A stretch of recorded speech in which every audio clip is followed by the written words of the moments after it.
I'm going to first turn it over to Kevin Stine. Kevin is the chief of the Applied Security Division for the National Institute of Standards and Technology, and Kevin is going to give you some welcoming remarks. Kevin?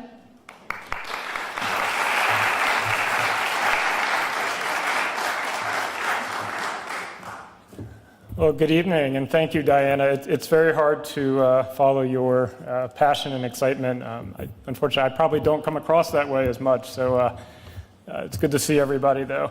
And again, welcome to Department of Commerce and our transformed Commerce Auditorium. Hope everyone's enjoying it so far. So what an exciting day. It truly is an exciting day. I know we are here today as a continuation of today's launch of Cybersecurity Career Awareness Week. I hope that many of you were able to attend the kickoff event on Capitol Hill earlier today with the Congressional Cybersecurity Caucus and the Congressional Career Technical Education Caucus that was hosted by SANS. I heard it was standing room only. I heard there were just terrific representation from students and professionals from all different places in their cybersecurity career journey. From K-12 all the way up to folks in military service, transitioning into non-military careers, to others that are exploring career opportunities, maybe mid-career opportunity changes. So just terrific to see and hear about. So hopefully many of you were able to participate in that earlier today. We're also pleased to announce, as Jess mentioned, that NIST, or the National Institute of Standards and Technology, is continuing our support of the U.S. Cyber Games by awarding a 5-year cooperative agreement to show NIST support for cybersecurity competitions, culminating in the selection of the U.S. Cyber Team, which is really the focus of today's event. So we're thrilled to continue to be supporting this event and partnering with not just our colleagues from CISA, but so many in the private sector, and really Jess and her team. And finally, certainly a big congrats to Jess and her team at Cat's Eye for launching the second season of the U.S. Cyber Games and all the efforts that went into planning today's event. Just terrific.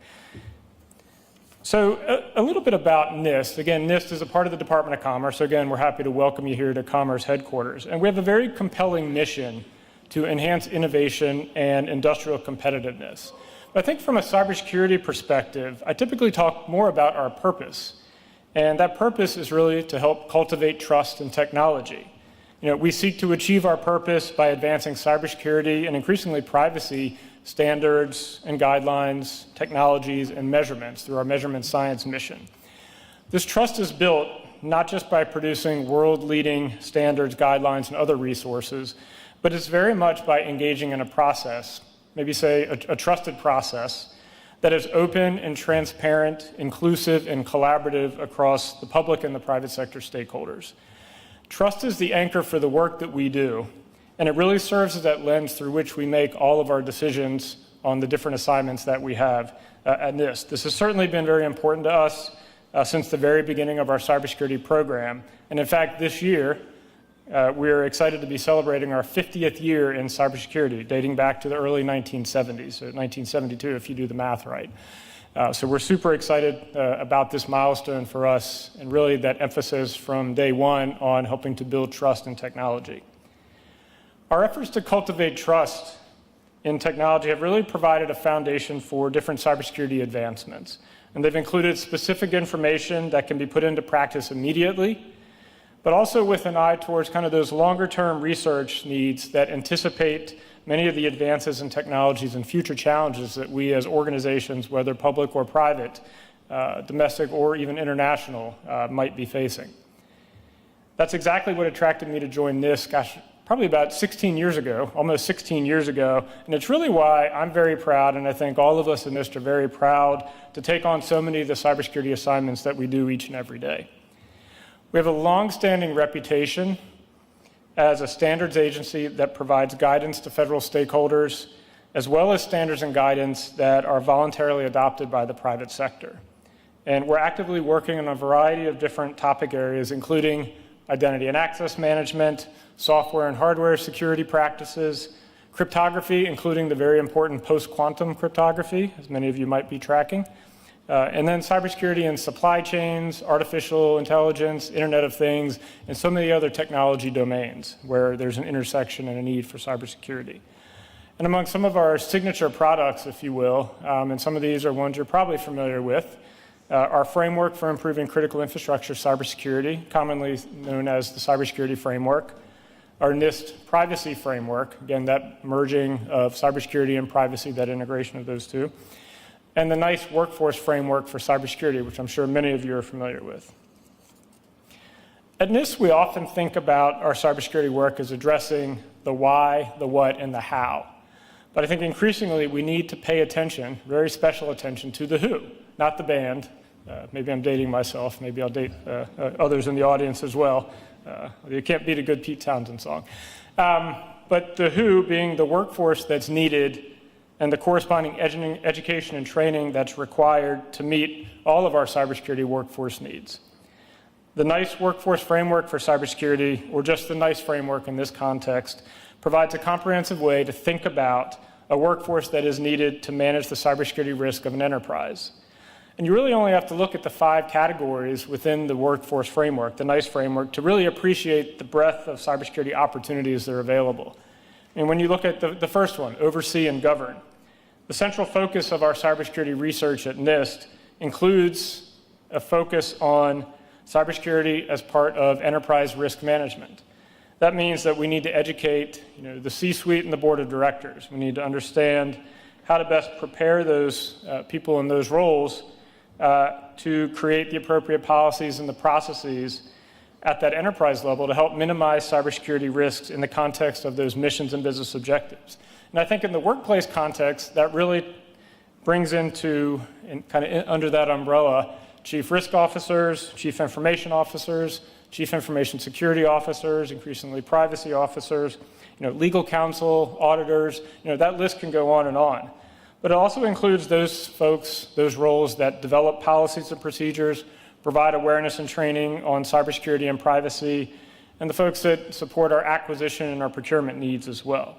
In other words, really that management of an enterprise plays a very important and central role in securing that enterprise. This is also where that NICE framework really meets or intersects with the NIST cybersecurity framework.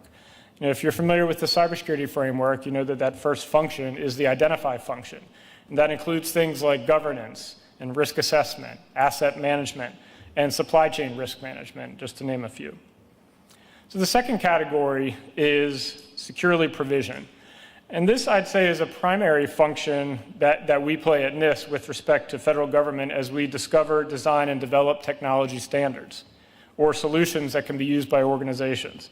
This is also critically important in the private sector where many enterprises are dependent upon third-party products and services, and we need to increasingly expect that these products and services are secure by design. So this category of the NICE framework also broadly applies to different topic areas that we address at NIST as we seek to guide industry into the secure development of software and hardware, artificial intelligence, Internet of Things, more recently semiconductors, and so many other areas as well. The third category is operate and maintain. And I think every organization, regardless of your size, is going to be dependent upon a workforce of service providers to implement the technologies that are in use within those enterprises. And that's why we like to say that cybersecurity is not a sector or an industry per se, but that every sector of the economy, and increasingly almost every organizational role, will need to have some level of knowledge or skill in cybersecurity. This category is not only includes typical information technology roles like system administrators or database administrators, even enterprise architects, but it also includes those who operate our operational technologies or our control systems. This is a long-standing area of focus for us at NIST, and we've most recently issued an update of our Guide to Operational Technology Security that some of you might find of interest. The fourth category is protect and defend. And unfortunately, no product or service, as you all well know, is completely secure. And quite frequently, threat actors exploit new or unknown vulnerabilities, and unfortunately, a lot of old ones as well. And that's why we need to have cybersecurity analysts, we need to have threat hunters, penetration testers, incident responders in this category of cybersecurity work. And the NICE framework category is also closely aligned with the remaining categories and functions within the NIST cybersecurity framework of protect, detect, respond, and recover, really emphasizing those as kind of big buckets of cybersecurity activities and outcomes. And last, but certainly not least, the fifth category in the NICE framework is investigate. And as a result of security incidents, we also need to conduct digital forensics and investigate cyber crimes. And in fact, the work role of cybercrime investigator is one of the top 5 in-demand work roles in the federal government today. So as part of this week's campaign to promote cybersecurity careers, we also want to emphasize that there are multiple pathways. The on-ramps to cybersecurity might be dictated by your circumstances or your status. For example, you may be a person that is wanting to enter the workforce directly with few resources to acquire education or training. You might be a student that's looking to get a cybersecurity-related degree. You could be a person looking to re-enter the workforce from another career field. You might be active military or a military spouse that's looking to transition into your next career. Or you might be a member of the existing workforce looking to reskill or upskill to a cybersecurity career. Regardless of your path, the learning path that you may take might involve education such as a college or university degree. It could be a training path that's going to lead to industry-recognized certifications. It might be work-based learning experiences, including internships, cooperative education, or a registered apprenticeship. But the destination and the career journey promise to be very exciting and rewarding and satisfying for anyone who chooses to help to defend our national security and really contribute to our economic prosperity. So thank you so much again for allowing me to be here with you for this very exciting event. And again, congratulations to all.